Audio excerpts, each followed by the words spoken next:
First on Fox, St. Louis Board of Aldermen President Lewis Reed is stepping down in the wake of the federal indictment against him and two now former aldermen for allegedly accepting bribes. Reed at first vowed to stay on the job, but pressure mounted for him to go.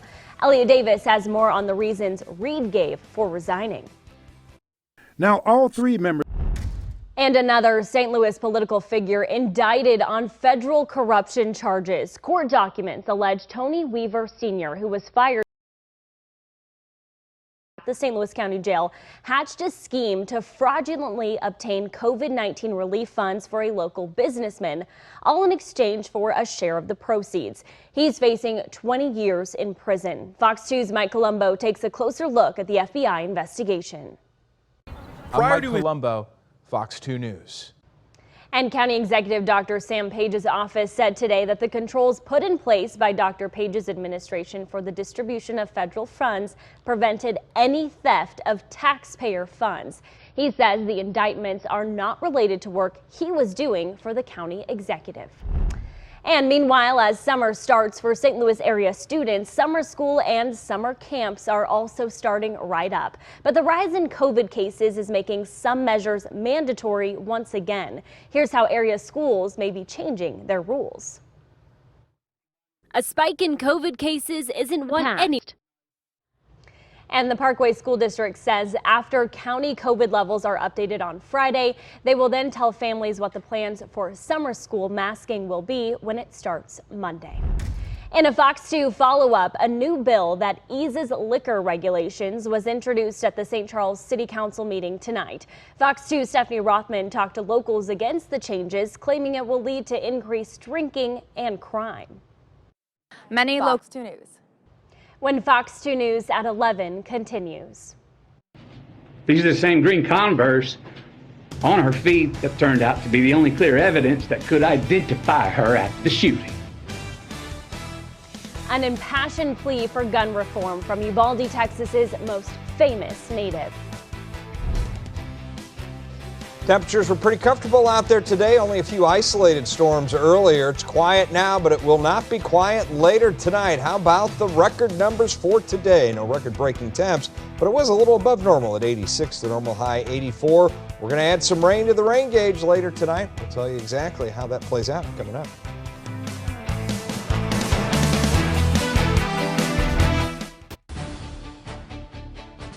Actor Matthew McConaughey went to the White House to make a plea for gun control. The Uvalde, Texas native gave an emotional testimony, talked about the victims and the need for common ground in Congress. Can both sides rise? Giving you a live look outside on your Tuesday night at the Missouri National Veterans Memorial in Perryville from our Renewal by Anderson web camera. Right now, some storms are moving into our viewing area from the south, and Chris, they're going to be impacting some of us overnight and into the morning hours. Yeah, it's going to be after midnight tonight, but it looks like as they come in, they're going to be noisy. Some gusty winds, definitely some heavy rain in spots, but severe weather might be a little spotty, and that's good news. Yeah, definitely good news. I don't know that we're going to get any warnings in here, and that's good news, but we will get, for some of you, a decent soaking rainfall. Those temperatures around town today made it back up into the 80s after some thunderstorms south of St. Louis where they belong. All right, Chris, thanks. Coming up next in sports, another big playoff goal for Pat Maroon. Plus, the Cardinals get a Gold Glove moment but can't pull out the win.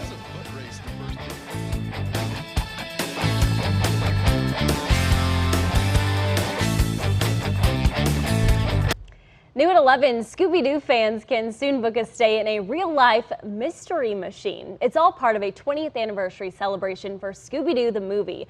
Matthew Lillard, who played Shaggy in the film, is hosting the stays. Guests can transport themselves back to the early 2000s by rewatching the film on a retro TV and taking in the vintage van aesthetic on the Southern California coast. It's just $20 a night, and bookings start a week from Thursday. Well, I have some personal news to share. Today is my last day here at Fox 2. These 2 years have been the best years of my career so far, and I'm truly grateful for my managers and co-workers and the wonderful Chris, who's on standby with tissues right now. But I'm headed back to one of our sister stations closer to my hometown in California. But I've truly cherished my time here in St. Louis. And for one last time, have a great night, St. Louis.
Live from Creve Coeur, Zara Barker, Fox 2 News.